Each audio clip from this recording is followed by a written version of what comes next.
ijuru ririho n'abantu bose barabizi twagerageje kubivuga barabizi ahubwo bikigezweho ni ukurangira abantu inzira icibwamo ibyo umuntu yakwitonda n'ibyo yakora kugira ngo ajye mu ijuru naho ubundi ijuru bose bamaze kuryumva n'abatararyumva uyu munsi baraza kuryumva ariko icyo dukeneye uyu munsi wa none umuntu arakizwa ariko gukizwa nicyo cyabuze umuntu kwihana ntawe umutwika ntawe umushyira muri gereza ntawe umwica niki cyatuma abantu badakizwa ngo bakire umwami Yesu iyi si rero ushaka kubwira abantu ngo izarangira ubuse niki cyatuma Yesu we tuvuga iki biravuga ngo ubwo impanda izavuga ngo abo bose bapfuye bafite ibyiringiro nibo bazabaza kuzuka ngo bazazamuka bamusanganire ku bicu kuko buriya niho ibintu byose bizabera ku bicu biriya bicara mu kirere abantu bareba ni ikibuga kigari ntabwo ari ahantu hariya ku bicu ni ikibuga kigari ariko amaso y'abantu ntagere icyo kibuga iyo tuhareba tubona ahantu hari aho ngaho hacuramye ariko mu mbaraga za Kristo hari ahantu hari ikibuga kinini cyane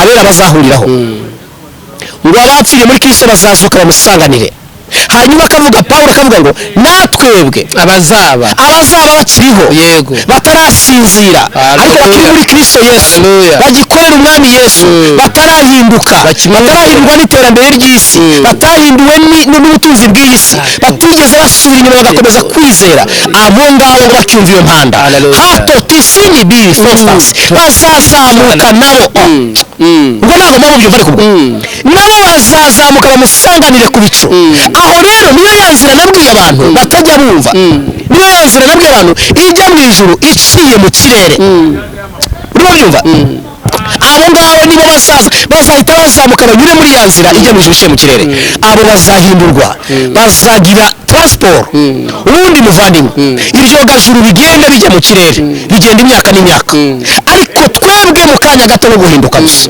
guhindurwa mu kanya gato transport y'abera transport y'abagenzi transport y'abakiranutsi mu mwuka wera n'ibizabagurukana akabazamukana akabageza ku bicaho umwami Yesu ari haleluya niba umuntu agomba gushaka umwuka wera ni transport uwo mwanya ni transport izakora si ibyo gajuru bizabajyana wapi ntabwo ari indege wapi mwuka wera azabagurutsa bazamuke ku bicu basanganira umwami bamurebe amen haleluya ngiye ngo nguhaye etaje burase ntubona ngira etaje yo mu mujyi iriya City Tower ubona ko ari nziza uramutse ubitishemo ukambwira ngo etaje ndayiguhaye niyawe amafaranga yose ava bazajya baguha buri kwezi ntuzarwaza n'umwana uzajya mu gihugu ushaka uzagera mu modoka ushaka ugende mu ndege uko ubyifuza nushaka ujya uva hano ujya kurya i Paris saa sita nari mugoroba uriye muri Amerika ukabimba byose ukambwira uti ibyo byose uzabibona uri babyumva ariko ube mu isi utinde mu isi igihe nikigera uzagera mu ijuru urumva atari ibintu byiza ukambitisha mu icyo ngicyo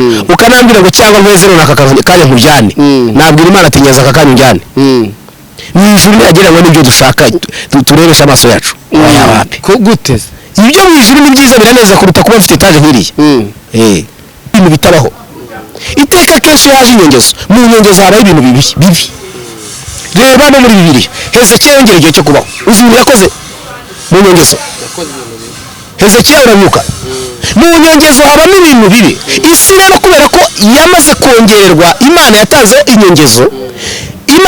inyongezo kugira ngo abantu bezwe ariko kwezwa barushaho kwandura ibi biri gukorwa ubu rero niyo mpamvu byarenze n'abayobozi byarabarenze aho umuntu yica umuntu ubwicanyi bwahoze kuva kera ariko aho umugabo yica umugore akamukata umutwe agashyira mu ndobo hariho ubugome burenze indenga kamere warihanganye wabaje imyaka 120 wazi inkuge warihanganye bajya mucomekeraho bacomekaho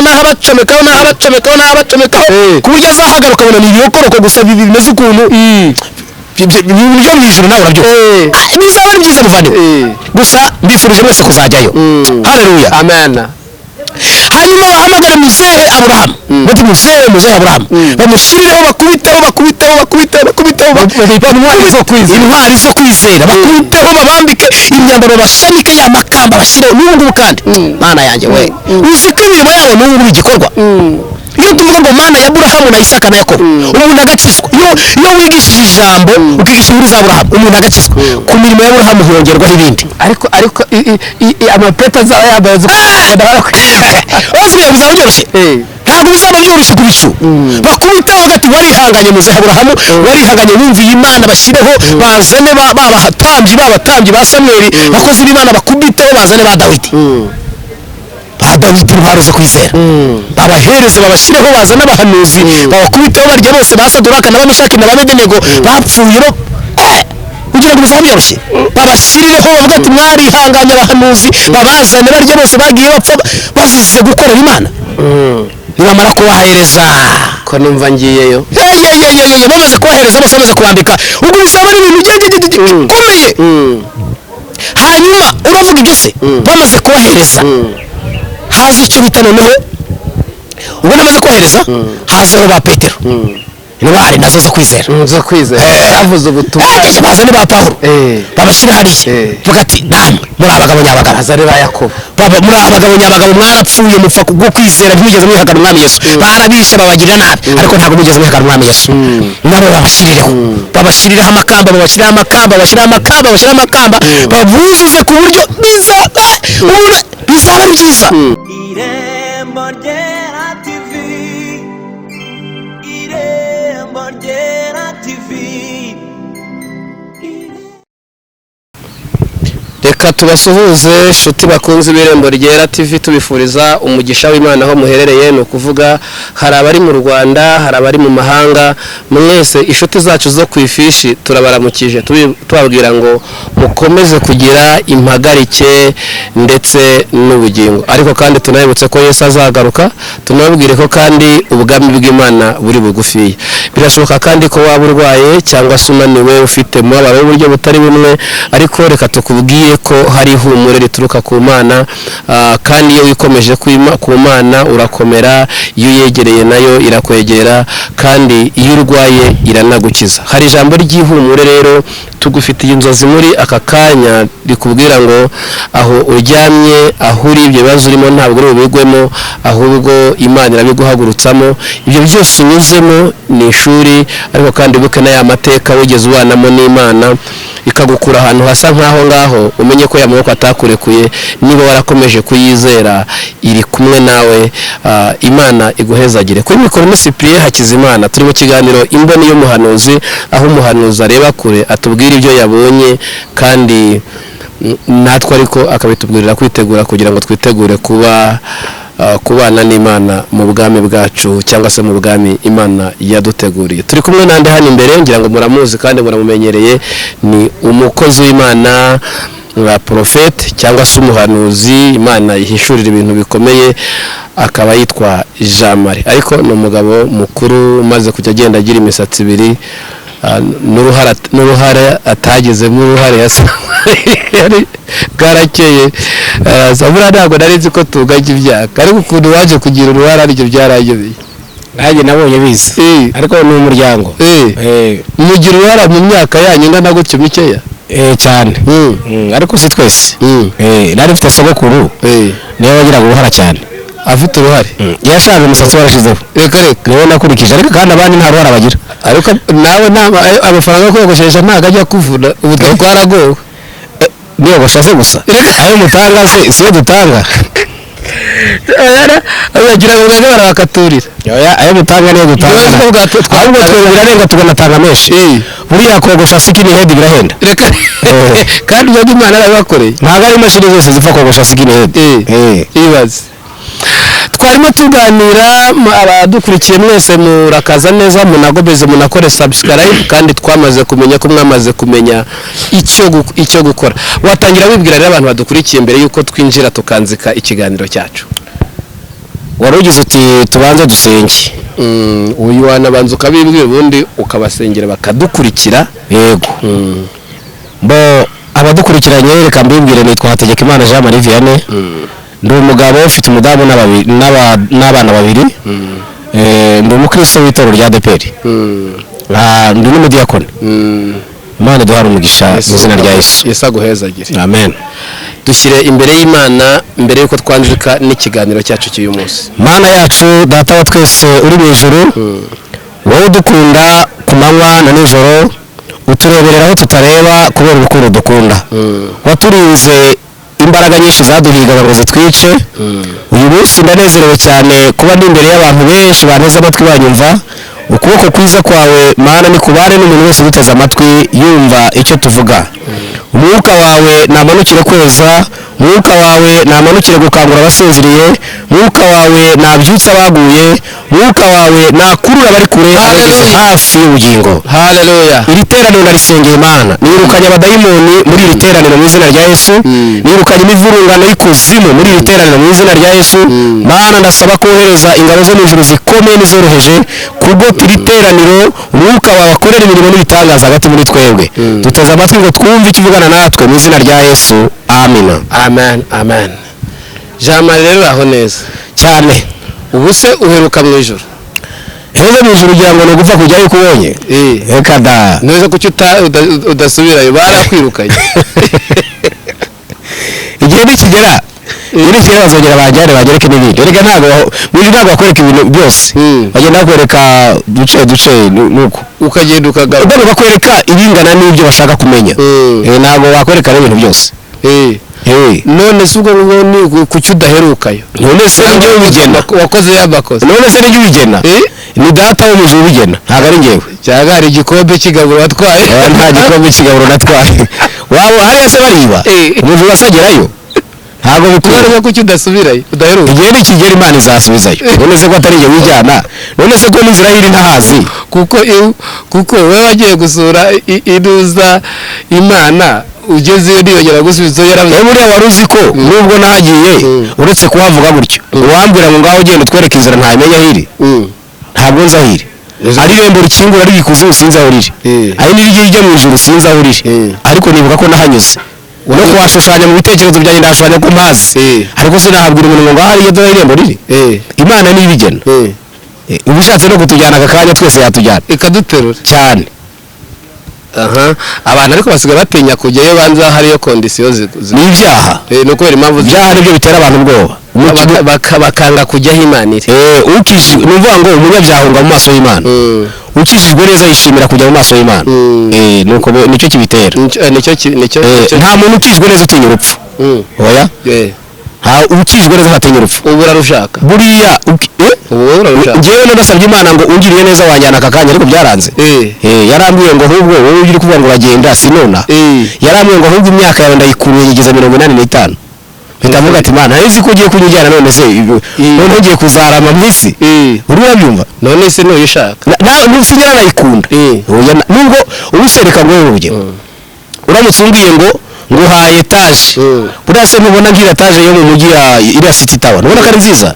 uramutse ubitishemo ukambwira ngo etaje ndayiguhaye, niyawe amafaranga yose ava bazajya bayaguha buri kwezi, ntuzarwara, ntuzarwaza n'umwana, uzajya mu gihugu ushaka, uzagenda mu modoka ushaka, ugende mu ndege uko ubyifuza, nushaka ujya uva hano ujye kurya i Paris saa sita na nimugoroba uri muri Amerika, ukabimba byose ukambwira uti ibyo byose uzabibona.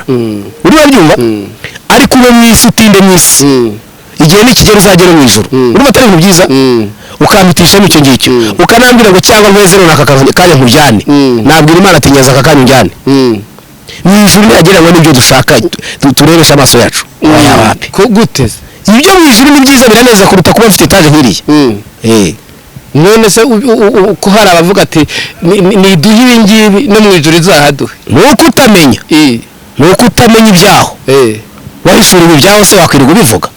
wapi. hari umuntu ujya mu mwuka se? wigeze wumva umuntu wagiye mu mwuka usaba amafaranga? umuntu asaba amafaranga ari mu mubiri, nta muntu uri mu mwuka usaba amafaranga. reka uzabicunge. cyakora ako kantu uva ari byo wese niba bigiye bigenzura nk'abanyira abanyamwuka. nanjye ndi mu mwuka nta bindi banekereza. umuntu uri mu mwuka wese asaba ubugingo buhoraho, yisabira kujya mu ijuru, ntabwo ajya asaba amafaranga. amafaranga bayasaba baje bagarutse mu mubiri. abasaba amafaranga n'abanyamubiri. none se oya, simvuze ngo ni abanyamubiri, ariko ni n'abanyamubiri. amafaranga uyasaba ugarutse mu mubiri, kubera ko n'ubundi uyasaba azayakoresha ino. ni hino hari ahandi se akora? ndahandi akora. amafaranga se ko atakugeza no ku burembo rwo mu ijuru, ntabwo yakugezayo. igihe wajyaga mu ijuru y'Imana ikugarura ukiyangira ukabwira ati Imana niwe wandemye singa. ese ahubwo gushaka ko twongera gusubira ibyo mu ijuru ko nabivuze kenshi, waretse uyu munsi abantu bose barambwira ati uzabutubariza. n'ubu barantumye atese mubaze niba aherukayo atubwire iby'Imana iri gushaka. oya ibyo mu ijuru reka tubibuze n'ubundi ibyo ngiye kuvuga nabyo nibyo mu ijuru urabona iyo nagiye kuvuga ibi bintu byo mu ijuru abantu benshi bateze amatwi bashaka kugira ngo babyumve tubisubiremo kandi bamwe barabyumvise yego twirengagije ko hari n'abandi batarabyumva ariko akenshi usanga abantu aribyo bashaka cyane kujya mu ijuru nabyo abantu bakwiriye cyane kumvise visa inshuro nyinshi twumva Amerika twumva imigabane niho abavugabutumwa benshi bohereje abantu dukeneye umuvugabutumwa noneho twibutsa ko uretse aho za Amerika n'ahandi hariho n'ijuru. ubu noneho rero ijuru ririho n'abantu bose barabizi twagerageje kubivuga barabizi ahubwo bikigezweho ni ukurangira abantu inzira icibwamo ibyo umuntu yakwitonda n'ibyo yakora kugira ngo ajye mu ijuru naho ubundi ijuru bose bamaze kuryumva n'abatararyumva uyu munsi baraza kuryumva ariko icyo dukeneye uyu munsi wa none ni ukurangira abantu inzira ijyayo kubwo inzira ijyayo ntigoranye no kuzuza ibisabwa Imana rero duhana umugisha ubundi mu by'ukuri ibisabwa ni nibihe ibisabwa rero utaza kugira ngo biroroha ariko kandi muri ruhande rumwe nabwo biroroshye ibisabwa ni ibikise ni ukwakira umwami Yesu ukamwakira nk'umukiza wawe ukihana ibyaha byawe ukamukorera ntihinzira ijya mu ijuru iyo niyo nzira ubundi ukabireka ubundi ukagenda nk'uko Imana ishaka kureka ibyaha biravuze ngo ni ukuvana ijambo ry'Imana amagambo ukarishyira mu bikorwa uko niko kuri niho abantu bagira uyu munsi rero uduhishiye iki nize nzozi waraye urose ni ibihe bintu noneho ubu abantu basigaye bakubona bavuga ati noneho yarose yahishuriwe ati tugiye kurimbuka cyangwa se Imana iraje uyu munsi ushize keretse niba atari sinzi ni umumama watuzaniye ubutumwa we yari arimo avuga ukuntu abantu basambanira mu modoka aravuga ati Imana igiye kuzitwikira mu mihanda zishirire ati Imana yazibahaye atari amarogi yazibahaye ngo muzigendemo ubundi mugire ishimwe none muzihinduye amarogi imodoka kandi birakorwa biriya bintu ati Imana igiye kuzishiririza birakorwa none rero ayo bakongera aravuga ati aratubwira ibintu byo mu ijuru kandi agiye kutubuza n'ibindi hari n'abavuze ati ariko yatubwiye nuko dutanga n'icyacu bati Imana iza kugitora ati by'amafaranga sinzi ariko urumva nawe ni umunyantege ngewe ushaka kudakiranuka dore ikintu abantu bagiye kuzira kuba Imana yarakubujije ikintu inama z'abantu zikakigukoresha nicyo abantu bagiye kuzira wowe Imana yavuganye nawe ariko inama z'abantu zigukuye mu mugambi w'Imana ese ari Imana n'abantu twumvira iki isi irashize urumva turagomba kumvira Imana buriya dore Adamu na Eva ikintu bazize Adamu yivugane n'Imana avugana nayo Eva adahari ariko inama nuko Adamu na Eva akurwa muri Eden azize inama z'abantu inama z'abantu ni nziza ariko hari aho zitone twibuke ko inama z'abantu zirakenewe ariko nanone inama z'abantu zikuvana mu gakiza izo sizo ugomba kuzisanga wowe Imana yarakubujije yarakubwiye ngo ntugakore gutya inama z'abantu zirakubwiye ngo bikore ubwo se urumva ari byo none se yari umuntu wawe wo kwizerwa hari umuntu wawe ngo bari umuntu wawe wo kwifisha wo kwifisha ariko ubwo ushaka kuvuga iki wowe Imana yarakubwiye ngo ujye icyacu so wari Imana yarakubwiye ngo ujye utanga icyacu none inama z'abantu zirakubwiye ngo ntugatange icyacu urahereza ibisabo ubwo ari abantu ari inama z'abantu n'Imana yakubwiye ubwo urumvira hari igihe yaba ameze nk'uwari uri kujijwa Imana sirajijwa ndabizi se erega biriya ni ubuyobe n'ishyari abantu baba bafite ryo kudashaka gukiranukira Imana ubwo se urumva abantu bazakisha Imana ntikosora ibyo rero ni ikosa abantu kenshi bakora muri n'iby'icyacu mu munsi sibyo ndiho ariko ngira ngo abantu barabyumvishe buryo buhagije ahubwo uyu munsi turaganira ibindi tuje kuri aya makuru rero uyu munsi rero ikintu tugiye kuganira ndashaka ko tuganira ku bintu bitatu icya mbere tugiye kuganira ku mpanda ya Kristo Yesu kabiri turaganira ku bwami bwa Kristo gatatu turaganira ku mpanda y'imperuka abantu benshi bajya bibaza ariko bakibaza ngo bese isi izarangira abantu benshi barabyibaza ariko Bibiliya itanga igisubizo irabigaragaza neza ko igihe kizagera isi igashiraho ubuhanuzi twakiriye yaba n'ubwa urimo uravuga uti Adamu na Eva yazize inama z'abantu urumva nubwo hatariho abantu benshi ariko Satani yarahagarariye benshi kuko niwe wakoreye mu mugore we urumva Imana yavuganye na Adamu iramubwira ngo Adamu ibintu byose ndabiguhaye ariko iki giti ureba ntuzagikoreho imbuto zose zo muri iki buringobyi uzazirye urabyumva n'umugore wawe muzazisangire kandi kabiri uzayihingire ariko iki giti kimenyekana ikibi n'ikiza niba mukukiriye no gupfa uzapfa ubwo Adamu ntabwo avuganye n'Imana avuganye n'Imana ariko reba Satani yahoraga amuzenguruka yaramubuze akajya abubwira ati ariko Imana igutse yaramurebaga akabona ntari mutinyuka kuko Adamu yarameze nk'Imana akaravuga ati se umuntu wivuganiye n'Imana si mutinyuka kumugusha rero aca mu nama z'umugore niho yanyuze ahita amugusha amuvana amasezerano y'Imana rero inama z'abantu ni ngombwa ni ngombwa ariko noneho inama zikuvana mu by'Imana yakubujije izo zizibukire n'indi cyane Imana rero itugirire neza wari urimo tubwira ngo uyu munsi udufite ibintu ugiye kutubwira ndagira ngo tuganire ku bintu bitatu icya mbere ushaka kugira ngo abantu bumve isi izarangira iyi si turimo izarangira na Bibiliya bihamya ko izarangira kutamenya ko isi izarangira rero naryo ni ikosa mu mboni yawe nawe urabona ko isi izarangira cyane ndashaka no kutuvuga ku bintu bitatu tuganire ku mpanda ya Kristo Yesu tuganire ubwami bwa Kristo tuganire no impanda y'imperuka n'ibintu bitatu turibuze kugira ngo tuganireho rero umuntu wese udukurikiranye agomba kubyumva ko iyi si izarangira ndetse nawe biravuga ngo izashira rero kwifuza kwayo izazingwa nk'agapapuro izashira iveho abantu benshi rero Satani ajya bashuka bakagira ngo isi izagumaho wapi ntabwo izagumaho kandi Yesu yagiye avuga ibimenyetso bigaragaza kugaruka kwe yagerageje kubivuga avuga ibimenyetso bizagaragaza kugaruka kwe icyo rero ni ikintu abantu batajya bamenya ariko bagomba gusobanukirwa uribuka ese reba muri bibiri urabona reba uribuka muri bibiri bavuga ngo imperuka irabaye umva se nande kuri stade wari kuri stade burya rero byatewe n'iki bavuga ngo burya ubushakashatsi bw'abanyamadini nubwo bari bakoze ahubwo nuko bibeshyeho bo gato ubundi bari bagiye kugusha mu mubare w'Imana ubundi urabona Bibiliya iravuga ngo Imana yaremye ijuru n'isi mu minsi 6 ku munsi wa 7 iraruhuka icyo nubizi ibintu byose yarabiremye mu minsi 6 yego hanyuma bigeze ku munsi wa 7 Imana iraruhuka hanyuma rero bavuga ngo ubushakashatsi bwagiye bukorwa na teoloji n'abanyamadini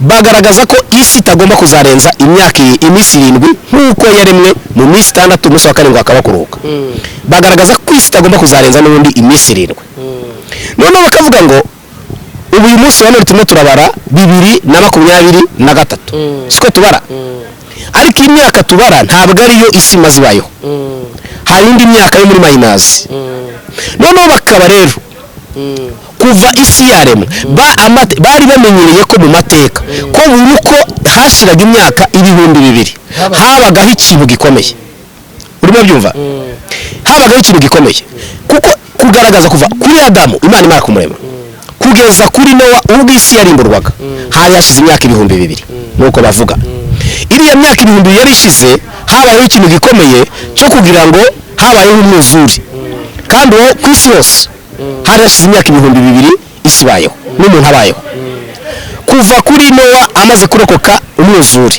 kugera ku ivuka rya Yesu hari hashize indi myaka 2,000 ubwo ni imyaka ingahe ni 4,000 kuva kuri Yesu kugeza muri 2 yari indi myaka 2,000 yari ibaye imyaka 6,000 urumwe byumva babikuraga kugira ngo bavuge ngo imperuka igiye kuba muri 2 bari bamaze kubara basanga isi maze imyaka 6,000 hanyuma bakabara biri kwivuga iravuga ngo umunsi umwe ku Mana ni imyaka 1,000 urumwe byumva umunsi umwe ku Mana ni imyaka 1,000 ku bantu nyine imibare y'abantu n'Imana babitandukanye babaze basanga imyaka 6,000 ihwanye n'iminsi 6 Imana yaremyemo ijuru n'isi Imana yaremyemo isi urumwe byumva noneho hanyuma basanga hasigaye umunsi umwe basanga hasigaye imyaka 1000 n'isigaye kugira ngo bihwane na ya minsi 7 Imana yaremyemo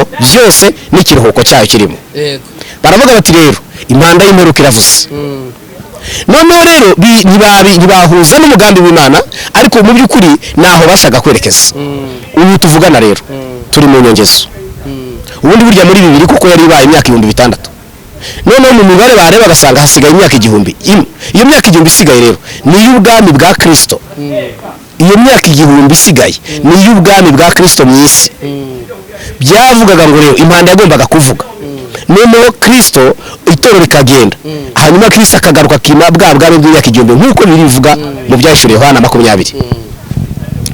Ikintu ushaka kuvuga rero uwo munsi ubu turi mu myaka y'inyongezo twarongeje, ariko inyongezo twahawe ntabwo tuzi uko ingana. Ntabwo uzi umuntu akongeza ntubuzi igere bukongeza. Imana yatwongeje igihe cyo kubaho, ariko ntabwo tuzi ngo inyongezo turimo irangana iti. Aho rero niho abantu batajya bamenya ngo bibatere ndetse gukanguka no gukorera Imana. Icyambere ibyahanuwe byose byarasohoye. Ibyo Yesu yavuze aravuga ngo icyambere hazabaho ibihuha by'intambara, hazabaho intambara, hazabaho ibishyitsi, imitingito. Ibyo bintu byose byarabaye. Mu buhanuzi bwa Bibiliya nta gisigaye Bibiliya yavuze kitarasohora. Dusigaje kimwe gusa, impanda ya Kristo Yesu niyo dutegereje, niyo itaravugwa.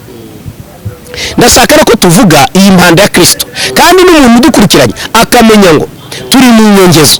Inyongezo tutazi igihe izamara, inyongezo tutazi ngo iranganite. Bivuze ngo umuntu wese akwiriye kuba maso agakanguka cyane. Kandi urabona reka mwereke iminsi y'inyongezo yatubanye mibi. Uzikira iminsi y'inyongezo iri kuba n'ibintu bitabaho. Iteka kenshi yaje inyongezo, mu nyongezo habaho ibintu bibi. Reba no muri Bibiliya Hezekiya yongera igihe cyo kubaho, uzi ibintu yakoze mu nyongezo. Hezekiya uramuka mu nyongezo habamo ibintu bibi. Isi rero kubera ko yamaze kongerwa, Imana yatanze inyongezo. Imana yatanze inyongezo kugira ngo abantu bezwe, ariko kwezwa barushaho kwandura. Ibi biri gukorwa ubu rero niyo mpamvu byarenze n'abayobozi, byarabarenze. Aho umuntu yica umuntu, ubwicanyi bwahoze kuva kera, ariko aho umugabo yica umugore akamukata umutwe agashyira mu ndobo, hariho ubugome burenze indenga kamere. Kubera iki rero iyi myaka dufite mu nyongezo? Mu nyongezo rero hakorwamo ibintu bibi kandi byinshi. Urabyumva? Uyu munsi rero ndagira ngo abadukurikiranye banyumve, twebwe turi mu nyongezo. Bibiliya ubuhanuzi busigaye yavuze ni impanda ya Kristo niyo dutegereje. Ngiye kwifashisha rero umurongo umwe muri Bibiliya mbariho soma, ibindi ndajya mbivuga ni abantu babyumva kuko mfite imirongo myinshi nasoma muri Bibiliya, ariko ngiye kwifashisha umurongo umwe ngende mvuga. Abasomye Bibiliya n'abankurikiranye baraza kumva aho isi igeze. Umuntu akwiye kumenya ngo tugeze he, turerekeza he. Tugiye gusoma urwandiko Pawulo yandikiye ab'Ikorinto rwa Pluto Abatesalonike. Urwandiko Pawulo yandikiye Abatesalonike igice cya 4 umurongo waho tugiye gusoma. Turasoma umurongo wa 13 tugere hepfo mu gakeya. Haragira hati umutwe w'amagambo uravuga ngo Abatesalonike igice cya 4. Urwandiko Pawulo yandikiye Abatesalonike igice cya 4 umurongo wa 13. Umutwe w'amagambo uragira uti kugaruka kwa Kristo n'umuzuko w'abapfuye. Hakagira hati ariko bene data ntidushaka ko mutamenya iby'abasinziriye mutababara nk'aba bandi badafite ibyiringiro. Ubwo twemeye yuko Yesu yapfuye akazuka, aba ariko twizera yuko Imana izazana na Yesu abasinziriye muri we. Iki nicyo tubabwira tukibwirijwe n'ijambo ry'umwami wacu yuko twebwe abazaba bakiriho basigaye kugeza ku kuzuka k'umwami tutazabanziriza na hato abasinziriye, kuko umwami ubwe azaza amanutse ava mu ijuru arangurure ijwi rirenga hamwe n'ijwi rya marayika ukomeye n'impanda y'Imana, nuko abapfiriye muri Kristo nibo bazabanza kuzuka, maze natwe abazaba bakiriho basigaye duhere ko tujyananwe nabo tuzamuwe mu bicu gusanganira umwami mu kirere. Nuko rero tuzabana n'umwami iteka ryose, nuko mumaranishe imibabaro kubwirana ayo magambo. Amen. Kumaranisha imibabaro kubwirana ayo magambo birashaka kuvuga iki? Nuko njye nawe wowe nkurikiye aya magambo tugomba kuyabwira abantu tukanabakangura cyane tukabereka ko isi igiye kurangira. Utamenya ko isi igiye kurangira yaba afite ikibazo, ariko ngira ngo ahangaha ari ukishijwe ari udakishijwe ubu muntu wese arimo arareba akabona ko isi irimo irashira, aho ubona ibibazo byinshi, aho ubona ibintu byacanze abantu. Ibi ni ibimenyetso bigaragaza ko kugaruka kwa Kristo Yesu cyambere biravuga ngo azaba ari ibihe birushya, kandi bizarushya umuntu wese uwo ari we wese, atari ngo nukishijwe ari udakishijwe, bose ibihe birushya birabareba. Dutegereje iki rero? Bibiliya yavuze ngo ubwo umwami Yesu azabaje, dutegereje iyi mpanda rero, kandi bigaragaza ko iyi mpanda nivuga Yesu we azazana n'abamarayika bazahagarara ku bicu. Wari uzi ko ntibazagera mu isi, Yesu azahagarara ku bicu ari kumwe n'abamarayika be baje gutwara umugeni, gutwara itorero ngo rive mu isi. Kandi shaka kubwira abantu ngo iyi mpanda ya Kristo si imperuka. Imperuka ntiraza, imperuka yo ni ikindi. Hanyuma iyi mpanda ya Kristo niyo dutegereje twese. Ubwo Yesu azaba ahagaze ku bicu, Bibiliya yavuze ngo azahamagara, impanda ye azahamagara, ahamagare, avuge ahamagare. Ngo guhamagara rero impanda ikivuga, Bibiliya yavuze ngo abantu basinziriye muri Kristo Yesu, babakiranutsi ba mbere batubanjirije, Aburahamu, Muzehe Nowa n'abandi na ba Henoki n'abandi, abo bose ngo bakimara kumva iyo mpanda ya Kristo, bose ngo bazakanguka bave mu bituro. Mbashaka kubwira ngo ntago abantu bari mu bituro, ntago abakiranutsi bari mu bituro, ahubwo abakiranutsi baraho. Hamwe nakunze kubwira abantu mu ijuru rya kabiri niho bari, niho basinziriye, niho baryamye. Nagerageje kubwira abantu ko nageze aho bari, sanga biryamiye, baganira ibitangaza by'Imana n'imbaraga z'Imana.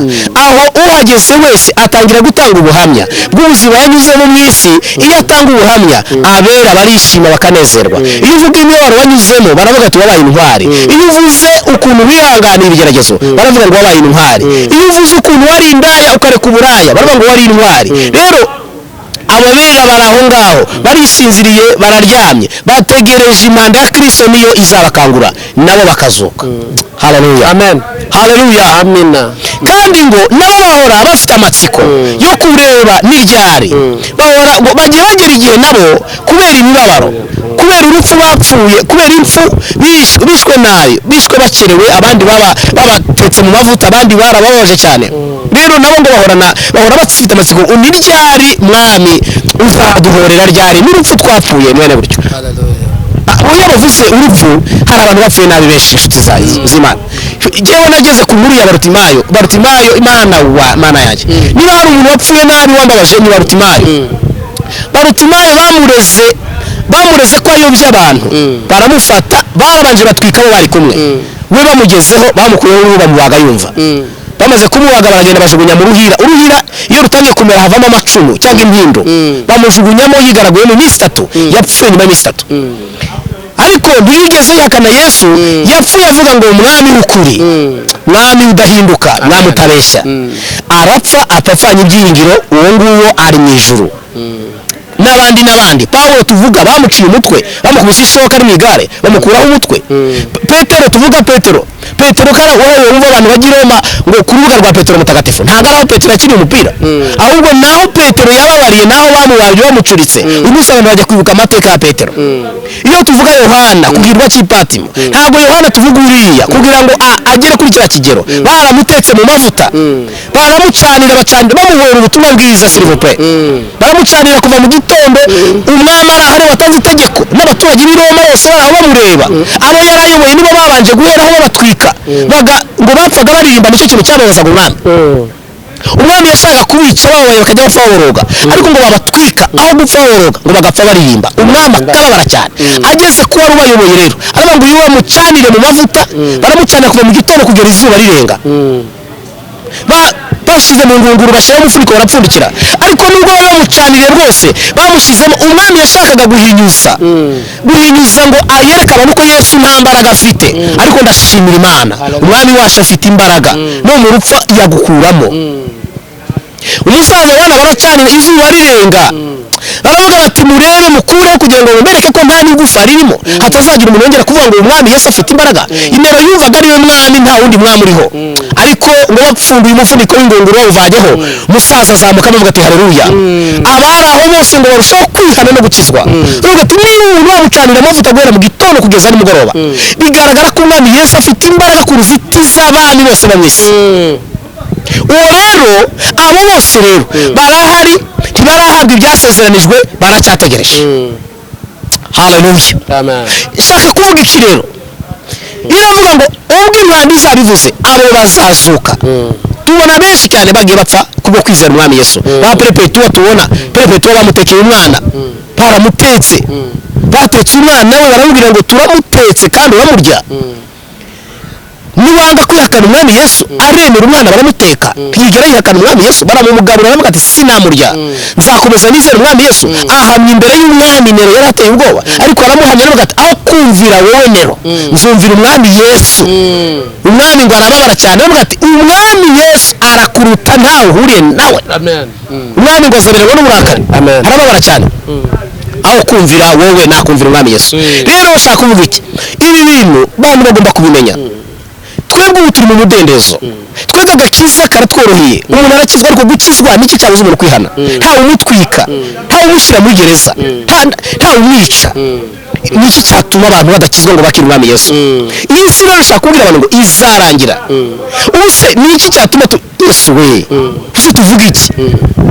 Biravuga ngo ubwo Imana izavuga ngo abo bose bapfuye bafite ibyiringiro nibo bazabaza kuzuka, ngo bazazamuka bamusanganire ku bicu. Kuko buriya niho ibintu byose bizabera ku bicu. Biriya bicara mu kirere abantu bareba ni ikibuga kigari, ntabwo ari ahantu hariya ku bicu, ni ikibuga kigari, ariko amaso y'abantu ntagerewe icyo kibuga. Iyo tuhareba tubonera ahantu hari aho ngaho hacuramye, ariko mu mbaraga za Kristo hari ahantu hari ikibuga kinini cyane abera bazahuriraho. Ngo abapfiriye muri Kristo bazazuka bamusanganire.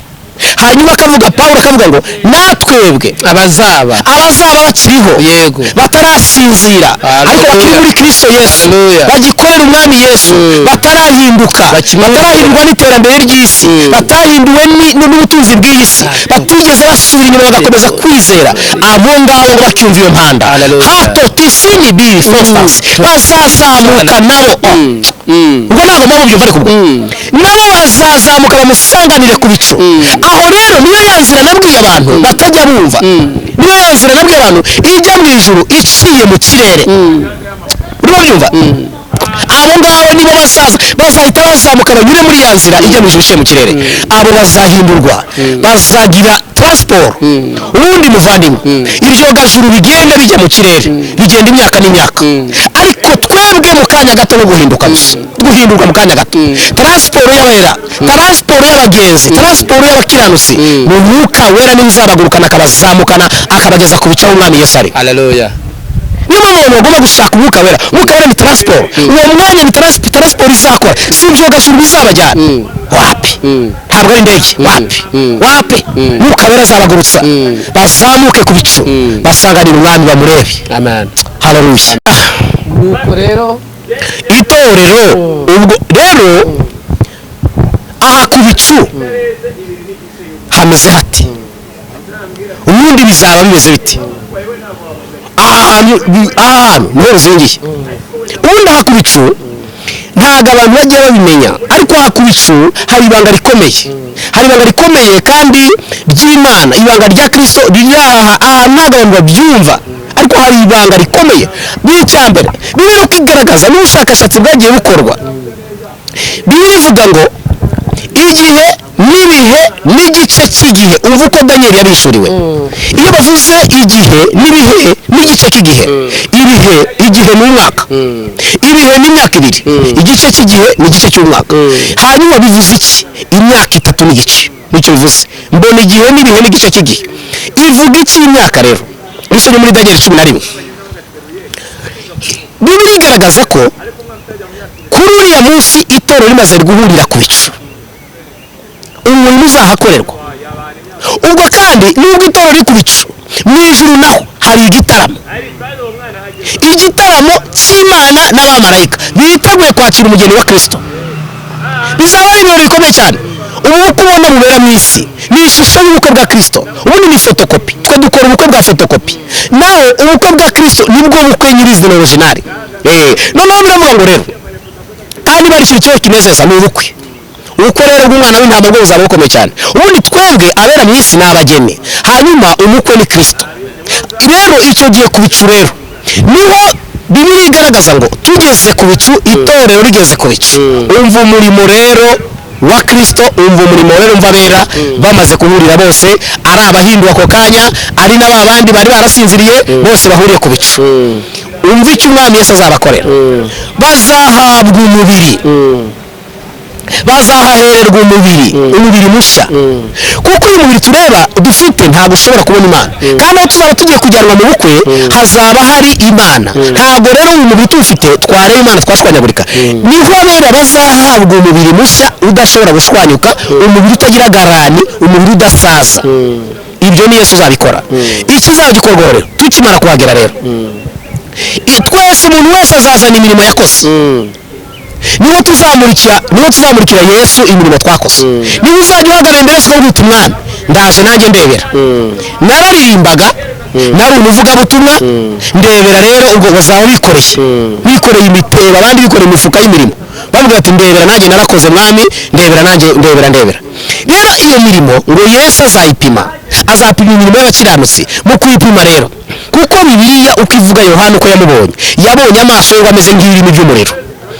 nareba muri ya mirimo wakoze, nareba mu mirimo wakoze, akimara kurebeshamo amaso ye, kubera ko ari umuriro, iyi mirimo yose wakoze utayikoranye urukundo yose izayoyoka, izahita ishya.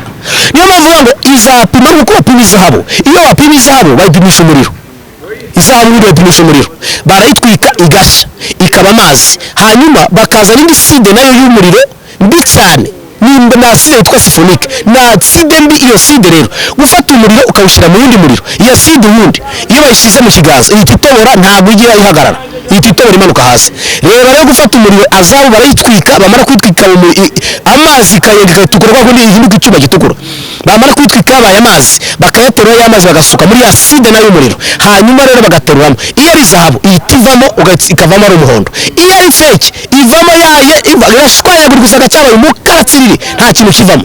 iyo mirimo rero nayo nuko izapimwa, imirimo y'abera nuko izapimwa. Yesu narebesha amaso ye muri ya mirimo yawe, agasanga imirimo wakoze warayikoranye urukundo, izarokoka. ariko iyo abantu bakoze bibona, barya abantu bakunda gukora bibona, bagakora kugira ngo abantu babarebe, iyo mirimo yose izashya. irokotse rero ubwo niyo ngiyo.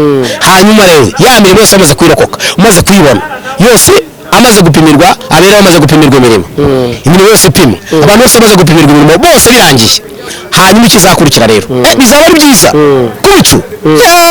bizaba ari byiza.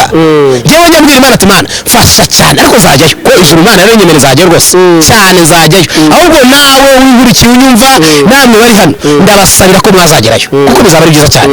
haleluya, amen. iyo mirimo rero ukuntu bizaba ari byiza, imaze gupimwa rero, ngo niho bazazana amazina mashya, umuntu wese agahabwa izina rishya. ni ukuvuga ngo wowe Sipiriye, njyewe Jean Marie, bakozi b'Imana, izina rizahinduka, wowe kongera kwitwa Sipiriye, uzahabwa izina rishya ritazwi n'umuntu. haleluya, amen, haleluya, amina. iryo zina nanjye nzarihabwa, kandi n'abadukurikiranye bazagira umugisha bakagerayo, bazahabwa izina rishya. uwitwaga Rufosina ntazongera kwitwa Rufosina, uwitwaga Anje ntazongera kwitwa Anje, uwitwa Karoli ntazongera kwitwa Karoli, oya.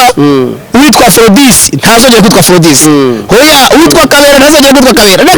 hazaba amazina mashya, ku buryo umuntu wese azagira izina rishyashya, kandi kumva iryo zina ni iryawe. haleluya. ayo mazina tuyahawe nande rero? ubundi twe twishwe n'ababyeyi. urimo mbere kuntu ntabwo munyumva, ariko ndimo ndakumva.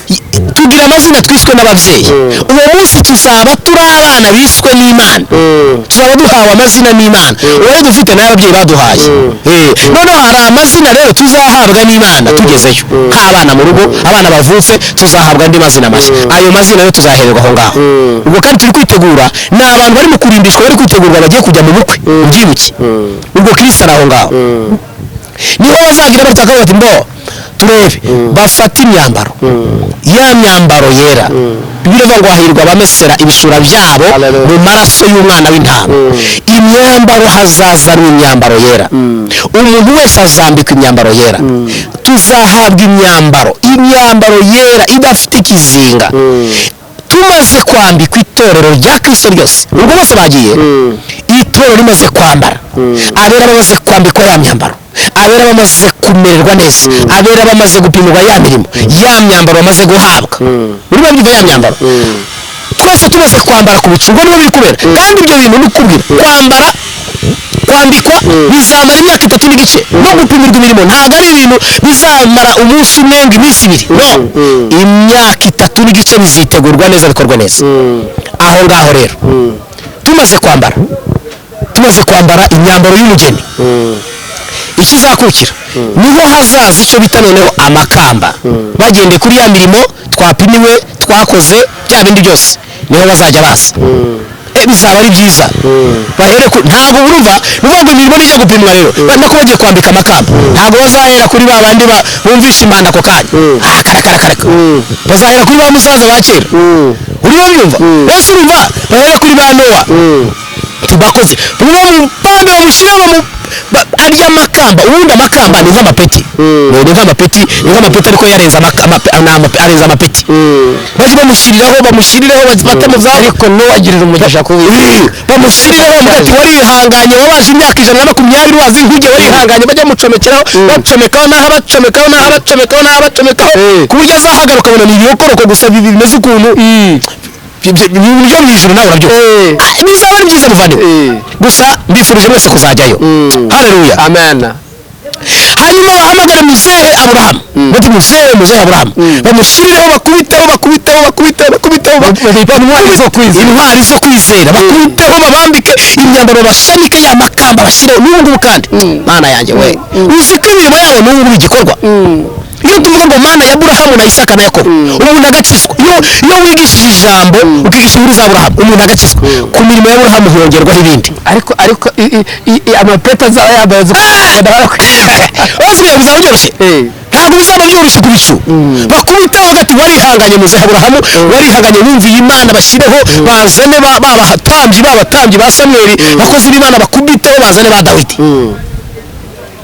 intwaro zo kwizera babahereze babashyireho bazana abahanuzi babakubiteho barya bose basaduraka na bameshaki na babedenego bapfuye kugira ngo bizaba byoroshye babashyirireho bavuga ati mwarihanganye abahanuzi babazane barya bose bagiye bapfa bazize gukorera imana nibamara kubahereza ko numva ngiyeyo bamaze kubahereza bose bamaze kubambika ubwo bizaba ari ibintu bikomeye hanyuma uravuga ibyo se bamaze kubahereza haza icyo bita noneho ubwo namaze kohereza hazaho ba Petero intwari nazo zo kwizera bavuze ubutumwa bazane ba Pawulo babashyira hariya vuga ati namwe muri abagabo nyabagabo bazane ba Yakobo muri abagabo nyabagabo mwarapfuye mupfa kubwo kwizera ntimugeze mwihakana umwami Yesu barabishe babagirira nabi ariko ntabwo mugeze mwihakana umwami Yesu nabo babashyiriraho amakamba babuzuze ku buryo bizaba ari byiza nibamara kubashyiriraho ubwo nawe mbera Pawulo abantu yabwirije uko bangana tureba ubwo bazaba bambaye bingana gute bazaba bafite amakamba angana twese turi inyuma ye njya ndeba abajenerali iyo ndebye nk'abari nko muri sitade cyangwa habaye ibirori by'abasirikare ukuntu abajenerali baba bambaye hari igihe babyabana nabareba bati nkabona ni byiza cyane ibaze noneho kubica umwami Yesu arimo kwambika ingabo zarwanye kubwo kwizera zigakizwa urumva bizaba bimeze bite amaze kubambika rero bamaze kwambara neza bamaze kwambara ubwo natwe tube tugezeho babandi nabo bumvisha impanda y'imperuka nabo bagezeho nabo babakubiteho babambika batumva warihanganye nawe warihanganye akira warwanye n'isuranesha warwanye n'abadayimoni uranesha ntiwakoze ibyaha nawe akira bagushyiraho nibamara kudushyiraho rero uzi ko hari n'abantu bazahaboneka nta mirimo bameze nk'uwo hari abatazagira ikintu bambara bazamwambika wa mwambaro wo kwera gusa wenyine ariko nanjye mvuga ngo ni warushatse ariko badakuraye hari abantu batazagira ikintu bahabwa hari igihe numva ibintu byo mu ijoro nkumva ndatanga abantu batagira imirimo barahari data we abantu bagiye bitaho n'imiryango yabo batajya bakorera imana badafasha abantu badatanga amaturo badatanga icyacu barya bose tuvuga tubwira bakanga kubikora bose uzareba ko bazakanura amaso abantu barimo kwambika imyambaro bari kwambika bari guhabwa amakamba bo bagasanga nta kintu bafite bihannye bapfa uzi ko hari abantu bihana bapfa nuko abera rero bazamutse icyo gihe rero utaza kugira ngo wenda abantu benshi bajya babibazaho bakabase urumva ni ubukwe ariko ubukwe bw'umwana w'intama ubwo rero abera biravuze ngo abera baragiye mu ijuru rero igitaramo kirahari abamarayika bari mu ijuru bari kumwe n'Imana biteguye kwakira umukwe n'umugeni icyambere umukwe ni Kristo umugeni ni abera ubwo icyambere rero niho Yesu azajya imbere y'itorero amen ubwo Yesu ajya imbere kandi hakurikireho iki ba bandi nahoze nkubwira za ntwari zo kwizera ba basaza ba bandi bakoreye Imana ba Muzehe Aburahamu ba Nowa n'abandi ba Dawidi bakurikireho haleluya amen niba baragukurikiraho intumwa za Kristo nabo baraje ba Pawulo ba Petero nabo baraje nabo bakurikireho natwe dukurikireho hanyuma rero hazaba hari akarasisi k'abamarayika bagaragiye umugeni bose bagenda baririmbira umukwe n'umugeni ubwo mu ijuru igitaramo naho kirahari Yesu nawe aturi imbere rero uzaba turangaje imbere turagiye mu gitaramo turagiye mu bukwe tukimara kugera mu ijuru haleluya aho Uwiteka aba aho abamarayika bari ibyicaro byarateguwe tuzicara umwami Yesu azicarana n'Imana yicara iburyo bwa data natwe abera batwicaze twicare mu bukwe habeho kudusevinga hazabaho kurya no kunywa kugira ngo rya jambo Yesu yavuze ngo ndagiye kwa data sinzongera kunywa ku mizabibu nzongera gusangirira namwe vino nshya mu bwami bwa data icyo gihe ngo umwami Yesu niwe azashobora kunywa kuri kaji ubundi kuva icyo gihe kuva yagenda ntabwo arayinywa hanyuma ikavuga muri Yesaya ngo bazabagirwa ibibyibushye tuzaba tumeze neza icyo gihe muri icyo gitaramo rero ngo niho umwami Yesu azafata ijambo abamarayika bazaba baririmba natwe turya tunywa tuguwe neza umwami ngo azafata ijambo ajye muri icyo gitaramo muri ubwo bukwe muri ibyo birori abwira Imana avuge ngo Mana data wa twese dore ba bandi wantumye bose ngaba bose ndabazanye keretse umwana wo kurimbuka ariko ba bandi bose bihangane ya mibabaro dore ngaba ndabazanye kandi nta n'umwe usize mu isi dore ngaba ndabazanye ngo akimara kuvuga atyo ngo Uwiteka Imana biravuga muri Zefaniya 3:16 haravuga ngo Uwiteka nawe azaririmba kuva isi yarema ngo Uwiteka yarepese indirimbo ntabwo arayiririmba azayiririmba kuri uwo munsi mu bukwe bw'umwana w'intama ngo Uwiteka azahaguruka nawe ngo aririmbira umugeni wa Kristo haleluya Imana itugirire neza nshuti rero bakundwa muri ibyo birori muri icyo gitaramo kizaba ari igitaramo nacyo cyiza ubwo bukwe buzamara nabwo imyaka 3 n'igice nta hantu mu isi higeze haba ubukwe bushobora kumara imyaka 3 n'igice hari aho se mwaba muzi ariko ubwo bukwe buzamara imyaka 3 n'igice abera bari mu bukwe banezerewe hanyuma ngo Uwiteka niho abera bazagera mu ijuru niho bazabona amateka y'ijuru niho bazarigeramo niho bazarireba baryerekwe nibamara kuryerekwa ya myaka 3 n'igice irangiye ahubwo se mwisugira ngo bizaba bimeze biti Imana itugirire neza ndagira ngo rero wenda kuko ari birebire tuzagenda tubivuga tuzongera tuvuge uburyo itorero rizava mu ijuru uburyo umwami Yesu azagaruka mu isi uburyo agarukanye n'abera naho tuzahavuga tuzagerageza kuvuga mu isi bizaba bimeze bite kwitorero bizaba ryagiye mu isi hazaba hari ibiki bizaba bimeze biti tuzagaruka rero mu gice cya kabiri tuzabivuga nzagerageza kubivuga byose uko umwami Yesu azagenda ashoboza Imana rero iduhana umugisha ndagira ngo dusoreze hano tuzasubira ubutaha Imana ibaho umugisha mu izina rya Yesu. murakoze cyane. Yesu abahe umugisha. Nshuti mwarimu dukurikiye muri iki kiganiro imboni y'umuhanuzi, twari kumwe n'umukozi w'Imana Jean Marie. Abifuza kandi kumuhamagara ngo abasengere by'umwihariko, nomero ze muraza kuzibona hasi aho ngaho turi buze kuzishyira, mu muvugishe muvugane nawe abasengere, kandi kugira ngo murusheho kugenda mugubwa neza, abasengere. Uyu muntu ni umuntu w'Imana. Yesu abahe umugisha. Bye bye.